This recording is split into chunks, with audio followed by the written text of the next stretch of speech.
नमस्कार साथियों, मैं श्रवण राज आपके अपने डेडिकेटेड यूजीसी नेट जेआरएफ की तैयारी के लिए समर्पित संस्थान जोश नेट जेआरएफ पे आप सभी का तहे दिल से स्वागत करता हूं।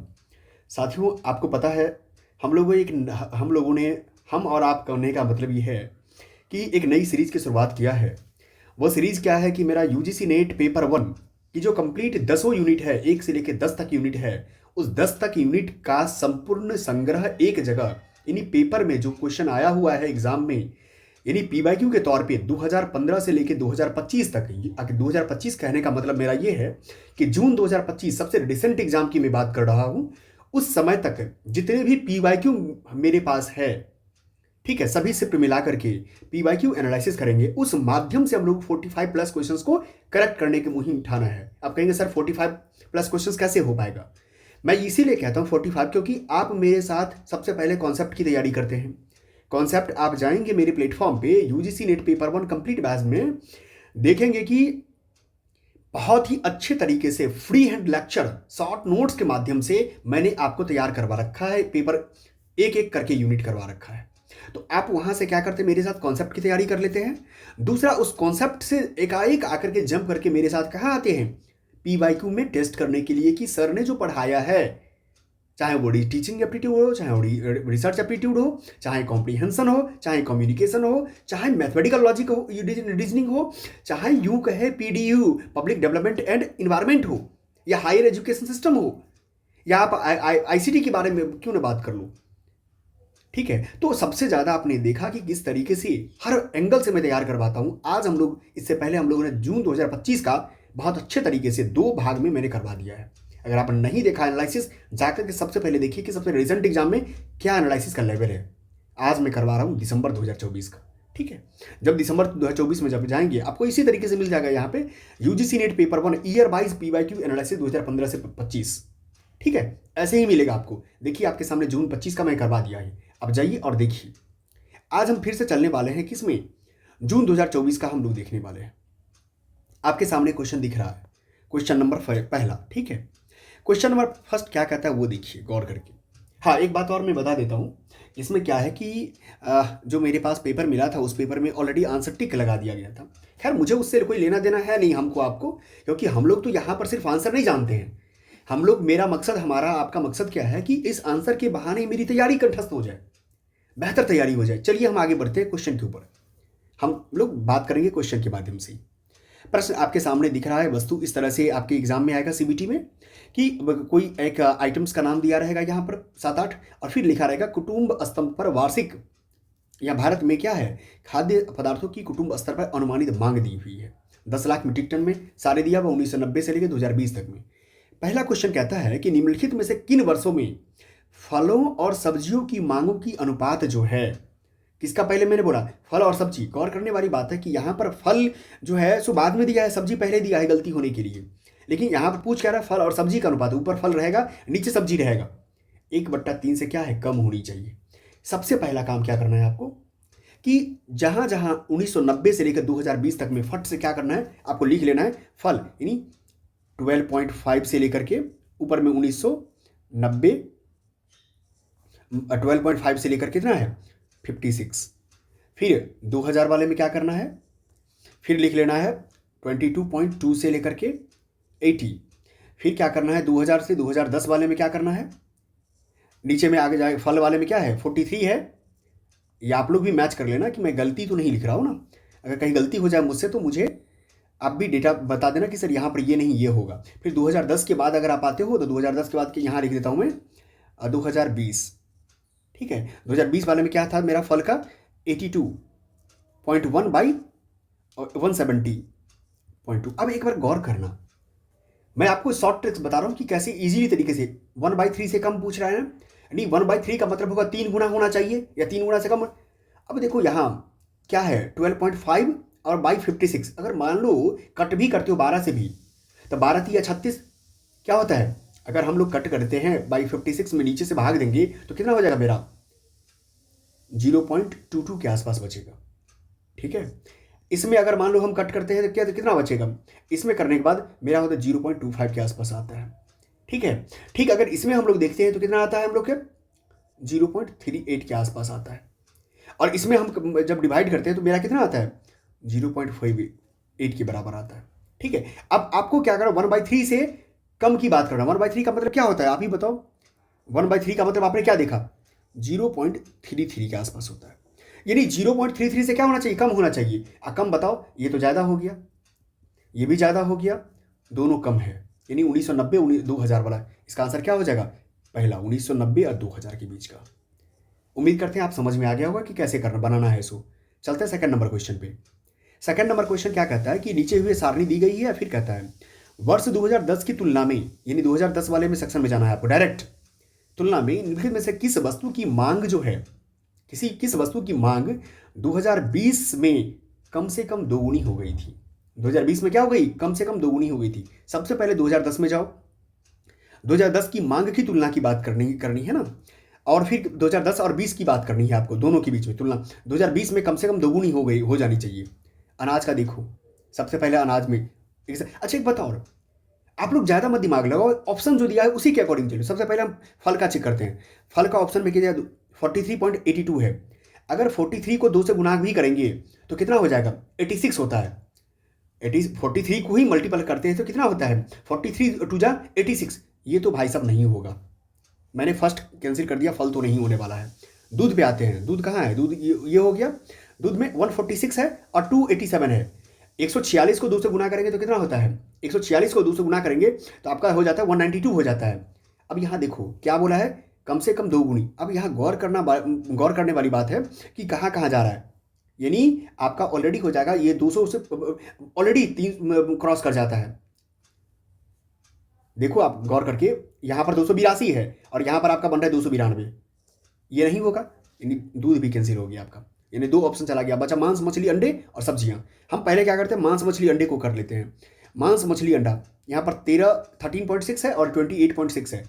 13 दूनी 26, 26 और ज़्यादा है, यानी 13 दूनी 26 भी बचता है, 27.2 होता है, 27.2। यानी कि आपका क्या हो गया है, कम से कम दोगुनी है। कम यहाँ पर आप देखिए ऑलरेडी आपका ये चीज़ मैच कर रहा है और ये ज़्यादा हो गया, यानी फाइनल आंसर क्या हो गया, 3। सब्जियां में देखो चेक कर लो, 112 है, 170 है, कभी संभव ही नहीं है।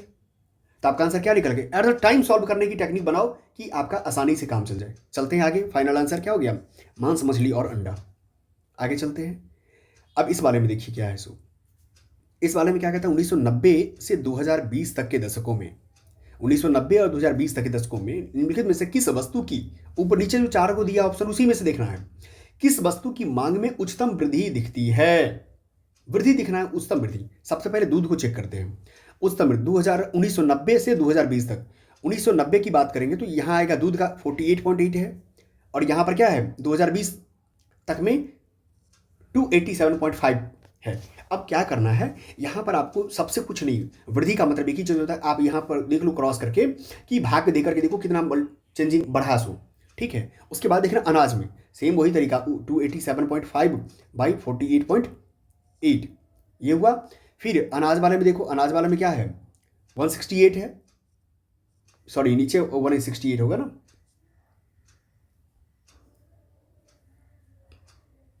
$350 जीरो और 168.3। नेक्स्ट क्या करोगे, ये तो हुआ पहला दूध का, ये हुआ अनाज का और ये हुआ मांस मछली अंडे का। मांस मछली अंडे में देखो 3 है और 28.3 और 3 है, इसका देख लो। अब मैं आपको बताता हूँ ना, बहुत ईजी तरीके से बन जाएगा। उसके बाद चीनी है, चीनी का क्या है, ऊपर में हो जाएगा 23.1 और ये हो जाएगा 9.6। अब एक बात गौर करना, कॉमन सबसे ज़्यादा कॉमन का बात करना कि 48 है। 48.8 को अगर 287 में भाग दोगे तो अगर राउंड फिगर में मान के चलता हूँ 50 है तो 50 है कितना होता है 300। हम इसको क्या करते हैं 6 मान के चलते हैं। मैं फिर कहता हूँ, मैं एग्जैक्ट डेटा नहीं लिख रहा हूँ, अब ये मत मेरे ऊपर एलिगेशन लगाना कि सर आप गलत डेटा लिख रहे हो। मैं राउंड फिगर में जा रहा हूँ, राउंड फिगर में लगभग 6 में इसको मान रहा हूँ, लगभग के बारे में। 168 है, 350 है। हम 168 को क्या करते हैं, 168 नहीं मान करके 170 मानते हैं, ठीक है। 170 से 2 से गुना करेंगे तो कितना हुआ 170, 17 दूनी 34, 340 के आसपास। 340 से 2 होता है आपका, ये भी ये देखना 2 लगभग के आसपास। 3 से 28 में गुना करते हो तो भाग देते हो कितना होता है इसमें, 3 7 21, 3 8 24, 3 8 24, 3 9 27, 9 के आसपास आता है, लगभग 9 के आसपास। और यहाँ पर देखो 9, 9 तिया 27, ये भी नहीं होगा, 9 दूनी 18, 2 के आसपास आता है लगभग। यानी कुल मिला सबसे ज़्यादा विकास किसमें किया है?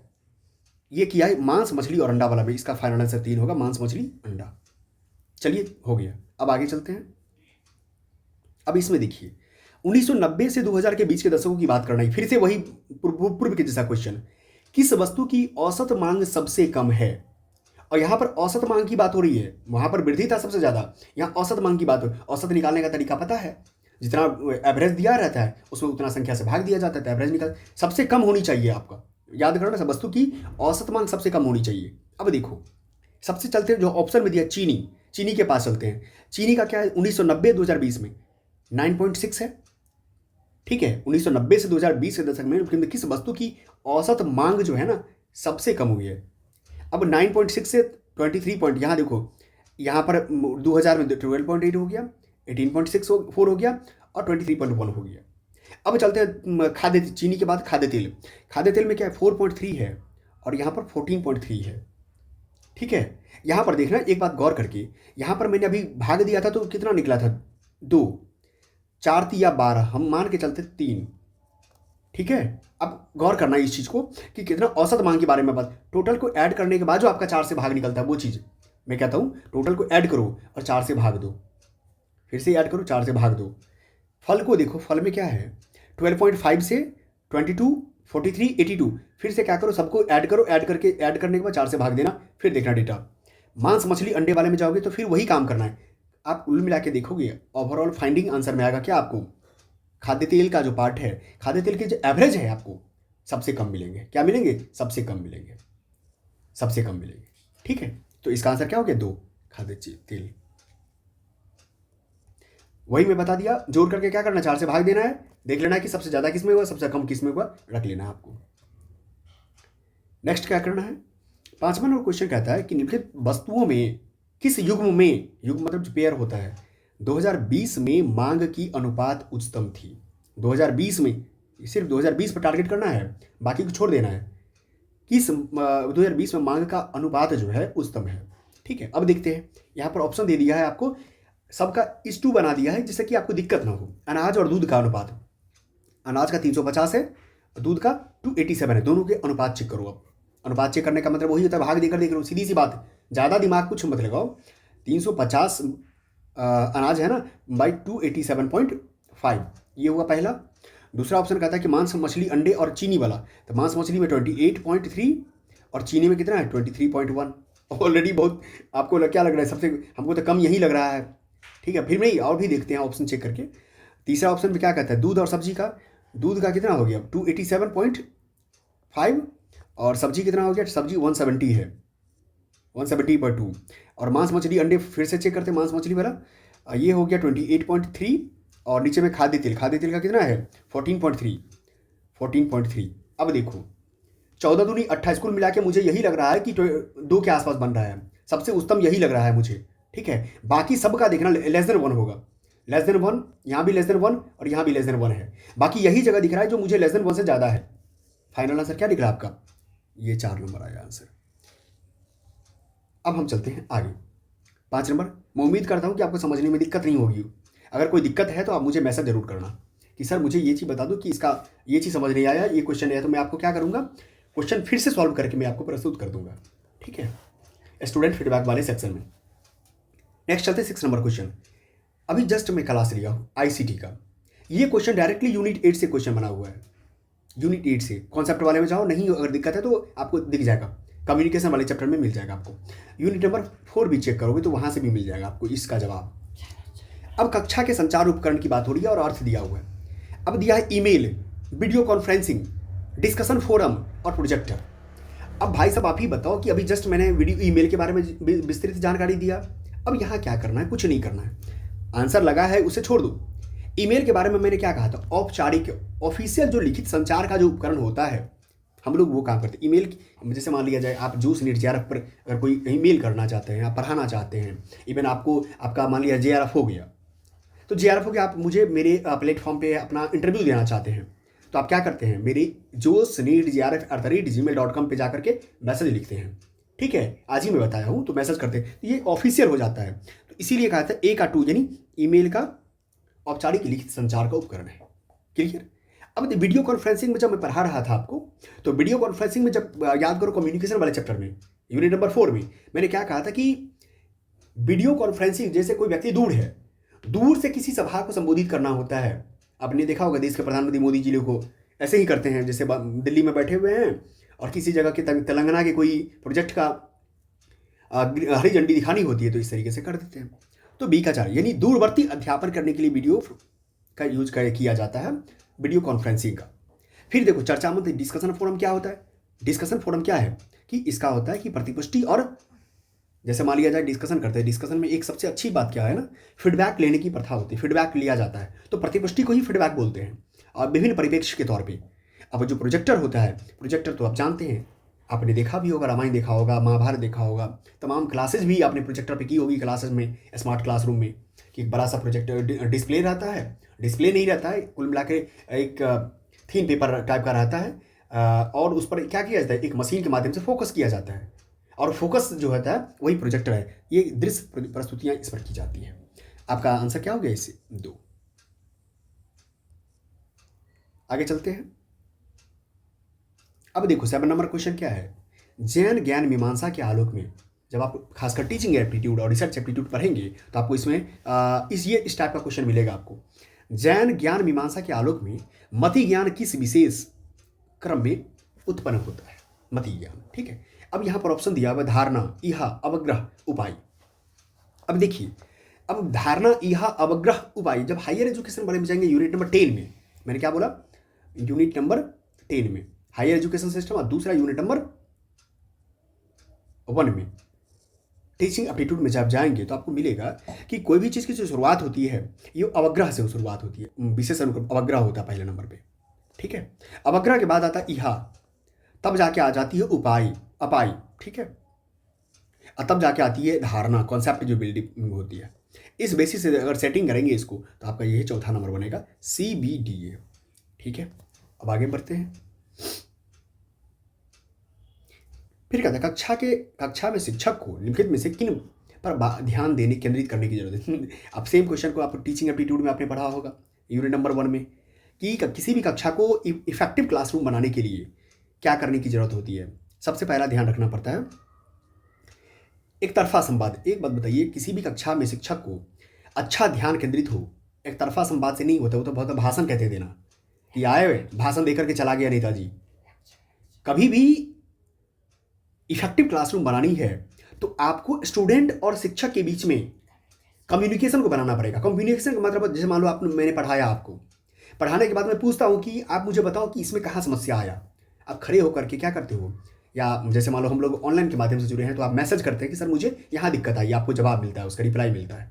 लेकिन क्लासरूम जब ऑफलाइन रहता है तो उसमें खड़े होकर बच्चे क्वेश्चन करते हैं कि सर मुझे ये दिक्कत यहाँ पर आया, आप मुझे बताओ। सर फिर क्या करते हैं, रिप्लाई करते हैं।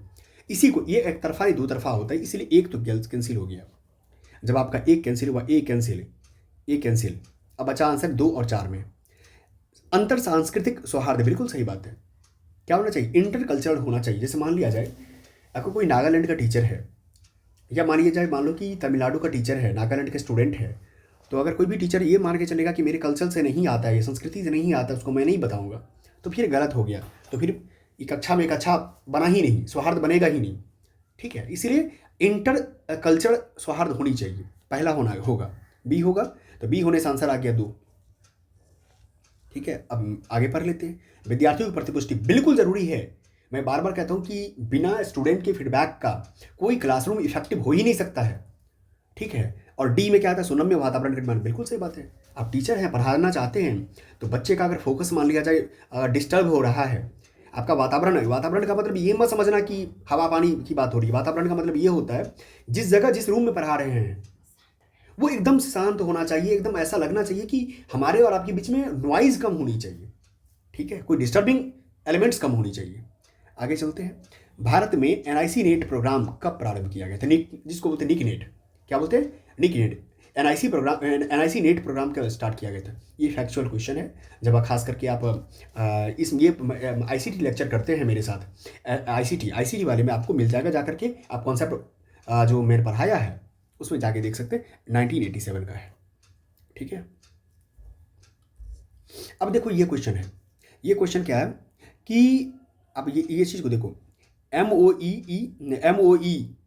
क्या है, MOE कि ICT पहल क्या है, ICT पहल यही इंफॉर्मेशन एंड कम्युनिकेशन टेक्नोलॉजी के अधीन निम्न में से कौन अंतः स्थापित प्रणाली जो है प्रत्यक्ष अनुभव हैंड्स ऑन एक्सपीरियंस प्रदान करते हैं। अब देखिए इस चीज़ को समझने के लिए आपको मैं बता रहा हूँ, सबसे पहली बात शोध गंगा नहीं होता है, जो कि शोध गंगा एक अलग प्लेटफॉर्म है। मैं आपको जस्ट अभी ICT वाले चैप्टर में मैं पढ़ाया हूँ, ठीक है। शोध गंगा क्या होता है, स्वयं प्रभा क्या होता है, सारी चीज़ें मैंने टीचिंग वाले में भी करवाया हुआ है, तो आप जब शोध गंगा वाले में जाएंगे तो आपको मिल जाएगा, ठीक है। तो शोध गंगा एक अलग चीज़ है, ये नहीं होगा। अब आता है कि FOSSE, ठीक है, FOSSE इस चीज़ को भी देख सकते। तो हम लोग देख रहे थे ICT के बारे में। ICT में आपको पहले पता है, मैंने बोला था कि FOSSE, तो FOSSE से पहले शोध गंगा के बारे में आप जानते हैं कि जो भी भारत में जितने भी रिसर्च किया जाता है, तो रिसर्च करने के लिए जो भी एक संस्थान ऐसा जो पब्लिश करने का काम करता है, जहाँ पर ज्ञान के रिसर्च से संबंधित चर्चा होती है, ठीक है, वो शोध गंगा के प्लेटफॉर्म पे काम होता है। जिसमें आप जानते हैं जब रिसर्च एप्टीट्यूड हम लोग पढ़ रहे थे यूनिट नंबर 2, तो आपने उसमें देखा होगा शोध गंगा से रिलेटेड। FOSSE क्या होता है, FOSSE के बारे में अगर आप जानकारी लेना चाहते हैं तो मैं आपको बताता हूँ। FOSSE का मतलब ही होता है free and open source software for education. इसके लिए फॉर एजुकेशन के लिए ये हो गया है FOSSE, ठीक है। अब यहाँ देखिए प्रत्यक्ष अनुभव की बात कर रहा है ना, तो ये चीज़ें अब यहाँ पर देख रहे हैं कि ये तो हो गया आपका आभासी प्रयोगशालाएं होगी, बिल्कुल सही बात है। ICT में जब हम लोग पढ़ रहे हैं तो इसका भी चर्चा होगा।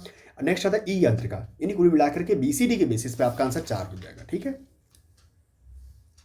अब आगे चलते हैं, आगे देखिए, आगे कहता है अंतर्राष्ट्रीय सौर संधि के बारे में। क्या होता है, इंटरनेशनल सोलर अलायंस के बारे में बात कर रहा है, इंटरनेशनल सोलर अलायंस के बारे में बात कर, ISA का। आपको जानते हैं इंटरनेशनल सोलर अलायंस खासकर 2015 का क्या है, एक विकास क्रम है, जो खासकर पेरिस में हुआ था। कहाँ हुआ था, पेरिस में हुआ था। कब, COP21। ये आप जानते हैं COP21 क्या होता है, कॉन्फ्रेंस ऑफ पार्टीज होता है। COP का मतलब क्या, कॉन्फ्रेंस ऑफ पार्टीज में ये परिकल्पना आया था, इसमें COP21 का में जिक्र किया गया था, ठीक है। आगे चलते हैं, खासकर तौर पर ये कब पढ़ेंगे, जब इन्वायरमेंट वाला यूनिट हम देखते हैं, यूनिट नंबर 9, जो PDE जानते हैं, पब्लिक डेवलपमेंट एंड इन्वायरमेंट जब पढ़ते हैं PDE को, खासकर यूनिट नंबर आप जानते हैं 9 नंबर पढ़ते हैं, तो उसमें हमने पढ़ा रखा है, आप जाकर के देख सकते हैं। अब आता है क्वेश्चन नंबर 12 का। क्वेश्चन नंबर 12 में आता है कल्याण और संबंधित विषयों संबंधी UGC का, जो यूनियन ग्रांट कमीशन का, UGC committee on welfare and allied matters 1965 के अध्यक्ष कौन थे। तो ये फैक्चुअल क्वेश्चन है, ये फैक्चुअल क्वेश्चन आपको यूं ही देखने को मिलते हैं, ठीक है। TN सेन नाम इनके थे, ठीक है। चलिए आगे बढ़ते हैं। क्वेश्चन कहता है कि 3 किग्रा आलू और 4 किग्रा टमाटर का मूल्य अगर 100 रुपया है, तो 4 किग्रा आलू और 3 किग्रा टमाटर का मूल्य 110 रुपया है, तो टमाटर का प्रति किग्रा मूल्य कितना होगा। ये बहुत ईजी क्वेश्चन है, कुछ मत करो। आलू को क्या करो, X मान लो, और टमाटर को क्या करो, Y मान लो। बहुत ईजी तरीके से बन जाएगा। 3x + 4y = 100, ठीक है। और ये हो जाता है इधर 4x + 3y 110, ठीक है। कुछ मत करो, यहाँ क्या करो, 4 से गुना कर दो, यहाँ करो 3 से गुना कर दो। यहाँ से गुना करने के बाद कितना बचता है आपका, ये बच जाएगा आपको डायरेक्ट, देखो 3 चौके 12, 12x + 4 चौके 16y = 400। इधर बचता कितना, 12x + 9y = 33, ठीक है। अब जब देखेंगे दोनों को माइनस करेंगे तो कितना बचेगा, ये दोनों कैंसिल हो गया। 16 में से 9 गया कितना, 7y, और इधर कितना बचा 70, यानी 70 से हो गया 10, यानी y = 10। यानी आपने क्या देखा कि अभी जो आपने टमाटर के बारे में, टमाटर को आपने y माना था, इसका हो गया 10, यानी फाइनल आंसर क्या हो गया 10। बहुत ईजी तरीके से बन गया आपका। चलते हैं next question, 14 number question. 14 number question में क्या देखते हैं, निम्न में से SO2 सल्फर डाइऑक्साइड के बारे में बात कर रहा है कि सल्फर डाइऑक्साइड के पर्यावरण पर होने वाले प्रमुख प्रतिकूल प्रभावों को पहचान कीजिए, ठीक है। जब SO2 में आते हैं तो SO2 में सबसे पहले देखिए, पहला SO2 आप जानते हैं कि खास करके H2SO4 के बारे में जब बात करते हैं, सल्फ्यूरिक एसिड के बारे में बात करते हैं, SO2 का सबसे ज़्यादा जो हमारे यहाँ होता है वो अम्लीय वर्षा के तौर पे काम आता है। अम्लीय वर्षा एसिड रेन जो होता है वो SO2 के ही प्रतिकूल प्रभाव के कारण होता है, सल्फर डाइऑक्साइड। इसीलिए पहला तो अम्लीय वर्षा हो जाएगा, ठीक है। दूसरा, भूमंडलीय ग्लोबल वार्मिंग से रिलेटेड तो अलग गैसेज जिम्मेदार है, आपको पता है कार्बन डाइऑक्साइड से रिलेटेड जितनी भी होता है वो सब जिम्मेदार होता है भूमंडलीय उष्मन से, ग्लोबल वार्मिंग से। ये नहीं होगा। ओजोन परत क्षरण, ओजोन परत जो होता है ग्लोबल वार्मिंग से related, green house gases effect जिसको बोलते हैं, ये ग्रीन हाउस गैस इफेक्ट का इसका ओजोन परत का अवक्षय होता है। अब आता तीसरा, श्वसन विकारों की घटना। बिल्कुल सही बात है, इसका प्रभाव देखना है तो खासकर जहाँ भी मेरठ के आसपास की जगह देख सकते हैं, आगरा के आसपास की जगह जहाँ पर SO2 के कारण, अम्लीय वर्षा के कारण क्या है, ताजमहल के का जो एक्चुअल कलर था वो कलर में परिवर्तन आ गया। ठीक है, श्वसन का तो विकार होता ही है। ए और डी के साथ क्या होगा आपका आंसर? 4 नंबर आंसर हो जाएगा।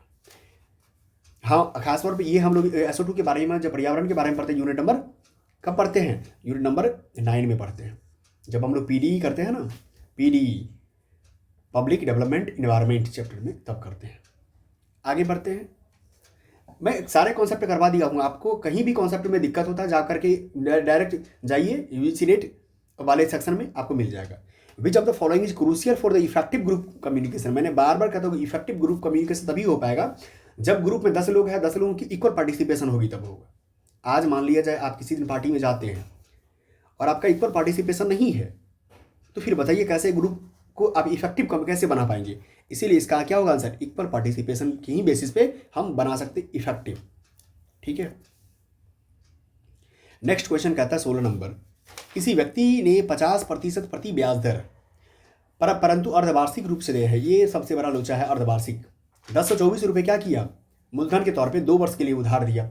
जब ये अर्धवार्षिक लगा दिया ना, तो आर जो रेट है 50% जो होता है वो हाफ हो जाता है अर्धवार्षिक होने पर, ये हो गया 25%।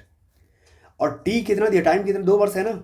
जब ये 2 वर्ष क्या हो गया, चेंज होकर 2 गुना हो जाता है, 4 वर्ष हो जाता है, क्योंकि अर्धवार्षिक है इसीलिए।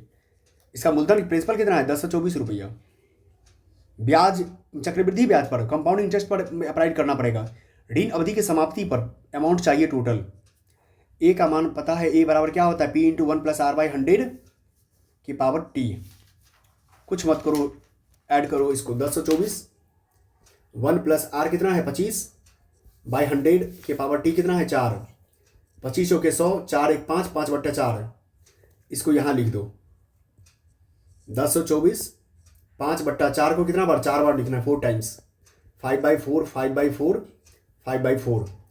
अब देखो गुणा करके, 4 के 16, 16 से काटो 64, इसको 4 के 16 से काटो, 16 के 64, 4 5 25, 25 25 625 गुना 4 कितना हुआ? 2500। टोटल आंसर कितना हुआ? 2500 हो गया। 2 आंसर हो गया।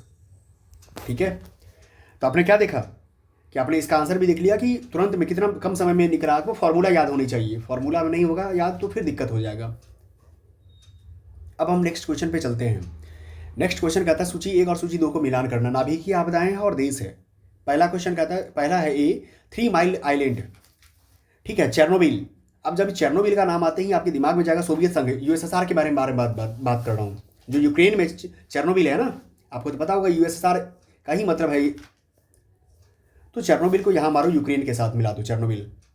ठीक है, अब जब फुकुशिमा, फुकुशिमा तो आपको पता है जापान में है। ठीक है, फुकुशिमा जापान में हो गया। अब जब जाएंगे 3 माइल के बारे में, USA में आपको पता होगा 3 माइल। ठीक है, अब जो लास्ट में बच गया विंडे स्केल, ये कहाँ चला जाएगा? UK में चला जाएगा। इस बेसिस पर आपको मिलाएंगे तो क्या हो जाएगा? 4था नंबर आंसर हो जाएगा। ठीक है, तो आपको कुल मिला के याद करना पड़ेगा, बिना पढ़े तो कुछ नहीं होता। इसीलिए आपको यूनिट 1 से लेकर यूनिट 10 तक कंप्लीट कोर्स कंप्लीट करनी पड़ेगी। बिना कोर्स का कुछ नहीं होने वाला, बस वो तो हवाई चीज़ें हैं। इसीलिए मेरे साथ जब आते हैं जोश नेट JR पे, आपका क्वेश्चन भी तैयार होता है और कॉन्सेप्ट भी तैयार होता है। नेक्स्ट है क्वेश्चन नंबर 18, साहित्य समीक्षा के बारे में। निम्नलिखित में से कौन सा कथन असत्य है? ध्यान देना, एग्जाम में जब भी आप जाते हैं तो असत्य और सत्य में दिक्कत होती है, इसीलिए आप इसको ध्यान से देखिए। गलत ढूंढना है आपको। साहित्य समीक्षा अनुसंधान प्रक्रिया का अभिन्न अंग नहीं है, गलत है। निगेटिव मार्किंग जब ही ये दिया आपका निकल गया आंसर। फिर कहता है कि साहित्य समीक्षा में काफ़ी समय लगता है, बिल्कुल सही बात है। निराश और उब होती है लेकिन बहुत लाभप्रद, बिल्कुल सही बात है। पॉजिटिव चीज़ें हैं, कोई भी चीज़ें आप पढ़ाई करते हैं, क्या आपका एक ही बार में JRF हो जाता है क्या?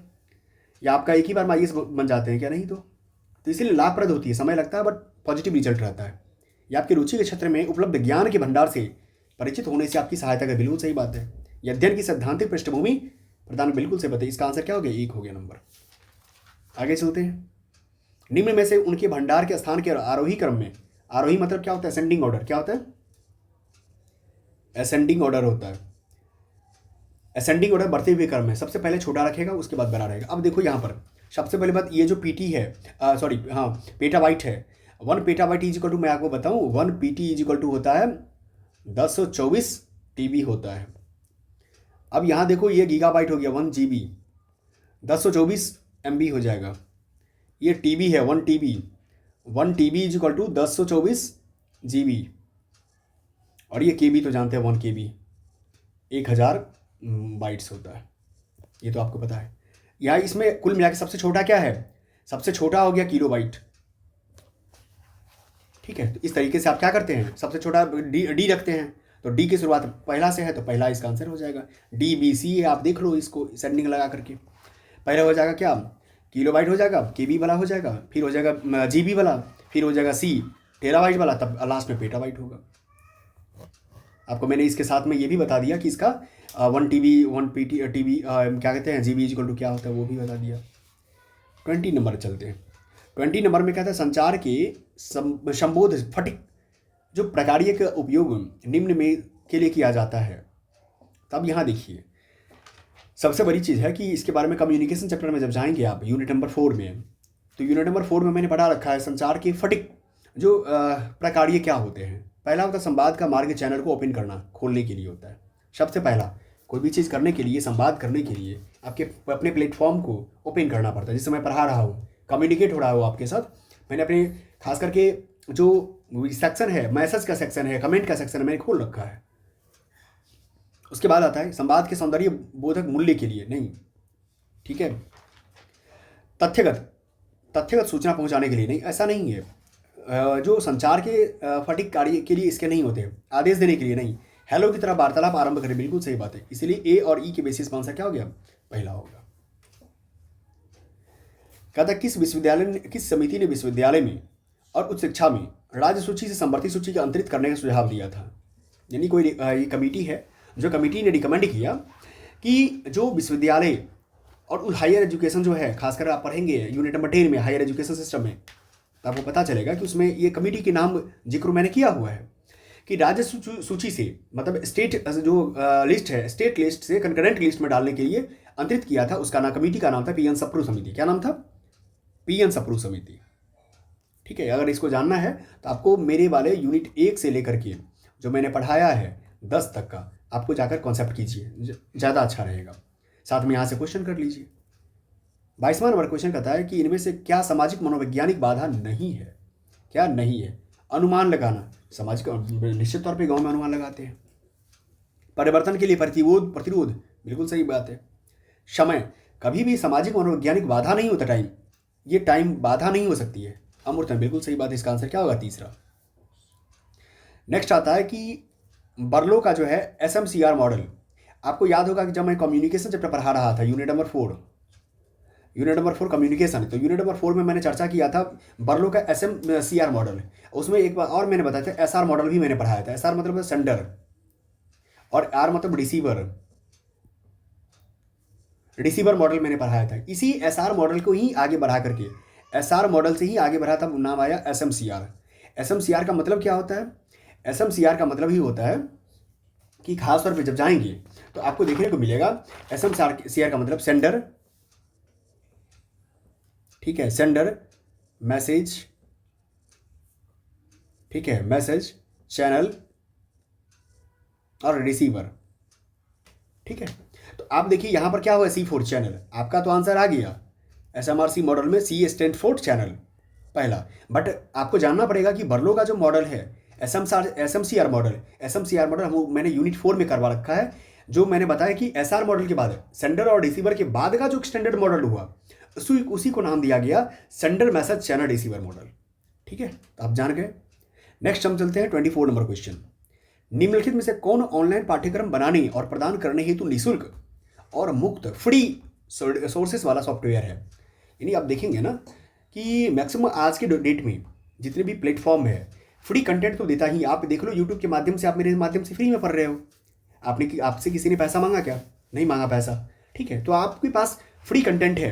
तो यही पर आपको मूडल जो होता है, मूडल जो है आपके लिए फ्री कंटेंट देने का काम करता है। तो आपने क्या देखा कि इसका आंसर फ्री और निःशुल्क कंटेंट के लिए जब जाते हैं तो जो मूडल होता है, मूडल का मैं आपको बता देता हूँ मूडल का मतलब क्या होता है। ठीक है, मूडल का मतलब IIT दिल्ली के द्वारा डेवलप किया गया था। ठीक है, modular object oriented dynamic learning environment. Okay, तो आपने क्या देखा, modular object oriented dynamic learning environment जो आपका प्लेटफॉर्म है, सॉफ्टवेयर है, ये आपको फ्री कंटेंट देने का काम करता है। ठीक है, आगे बढ़ते हैं। नेक्स्ट, आज के इस भाग का पार्ट 1 का लास्ट क्वेश्चन है। मैं 2 भाग में करवाता हूँ, आपको याद रखना पड़ेगा। ठीक है, कोई भी कंटेंट देखने से पहले आपके इंस्ट्रक्शंस फॉलो कीजिए कि जो PYQ का सेशन मेरा होता है 50 क्वेश्चन को 2 भाग में करते हैं, प्रत्येक साल का क्वेश्चन है मेरे पास। और वो जो कंटेंट वाला क्वेश्चन, कॉन्सेप्ट वाला है, वो आप जाकर यूनिट में देख लेते हैं। स्वविनियमित शिक्षार्थी में होगा, जो स्व रेगुलेटेड यानी सेल्फ रेगुलेटेड शिक्षार्थी में होगा। क्या चीज़ होगा सेल्फ रेगुलेटेड में? सबसे पहली बात, उत्तम तकनीकी ज्ञान और ज्ञान तक पहुंच हेतु साधनों की आवश्यकता। ऐसा कोई बात नहीं भाई, जो सेल्फ रेगुलेटेड होगा स्टूडेंट, वो सेल्फ रेगुलेटेड टेक्नोलॉजी के बेस्ड पे थोड़े ना काम होगा। उत्तम ध्यान, स्मृति, अनुसंधान, ऐसा कुछ नहीं है। भविष्य की समुचित योजनाएं और इसे लागू करने का कौशल, ऐसा भी नहीं है। तो आप जब देखेंगे, सेल्फ रेगुलेटेड का मतलब ही होता है कि सेल्फ, स्वयं, विषय और कार्य के बारे में ज्ञान और सीखने की रणनीतियां, बिल्कुल इसी को बोलते हैं सेल्फ रेगुलेटेड। जैसे मान लो आप मेरे साथ क्या करते हैं, जोश नेट JRF के साथ, आप जब मैं यहाँ पर कोई स्ट्रेटजी आपके साथ शेयर करता हूँ, उस स्ट्रेटजी को आप फॉलो करते हैं और अपने एग्जाम में सफल होते हैं। ये जो आपने सेल्फ सर्च करके जो चीज़ें को एक्सेस करने की कोशिश किया, यही तो आपका सेल्फ क्या है, स्वयं, सब्जेक्ट और कार्य के बारे में ज्ञान सीखते हैं, इसीलिए आपका आंसर 4 होता है। ठीक है, चलिए अब नेक्स्ट हम जो क्या करेंगे, नेक्स्ट लेक्चर में 26 से लेकर के 50 तक जो है हम लोग करने वाले हैं। इसका पार्ट जो है ना 2 आएगा। आप निश्चित तौर पर उसको देखिएगा, क्योंकि आप देखेंगे आपका क्वेश्चन ऑलरेडी तैयार हो रहा है। इसीलिए PYQ को करते हैं। ये ऑलरेडी मैं बता रहा हूँ, पहले PYQ है, जो भी PYQ आपको मैंने पहले बता दिया था। ये दिसंबर जो 2024 का है, ये 2024 के पेपर का है। ठीक है, तो उम्मीद करते हैं कि आपने ये पेपर अच्छा लगा होगा। मैं एक बात और आपसे लोग से जानना चाहता हूँ यार, कि जैसे मैं आपको पेपर 1 का कॉन्सेप्ट करवा दिया, क्वेश्चन करवा दिया, तो क्वेश्चन में मतलब आप लोग इसमें कोई दिक्कत तो नहीं है, और भी आप चाहते हो क्या कि इसमें कंटेंट चाहिए? मुझे नहीं लगता कंटेंट इससे ज़्यादा डिमांड होगी, क्योंकि एक ही क्वेश्चन में करवा रहा हूँ। बाकी आप मुझे मैसेज कर सकते हो कैसा लगा, लाइक्स जरूर करना, अपने फ्रेंड को भी शेयर करो, जिससे कि अगर उसके पास कोई भी चीज़ कंटेंट नहीं पहुँच रहा है, कॉन्सेप्ट किया, PYQ नहीं किया, तो फिर उसकी तैयारी अपूर्ण नहीं रहेगी, पूर्ण नहीं होगा। पूर्ण करने के लिए आपको क्या करना पड़ेगा, क्वेश्चन प्लस कॉन्सेप्ट दोनों के साथ आपको खेलना पड़ेगा, और तभी जाकर के आपके एग्जाम में 1 घंटा अच्छे से चलने वाला है। ठीक है, चलिए, आप मेरे जोश नेट JRF के साथ जुड़े हुए रहते हैं तो अच्छा लगता है। ठीक है, बहुत बहुत धन्यवाद आपका।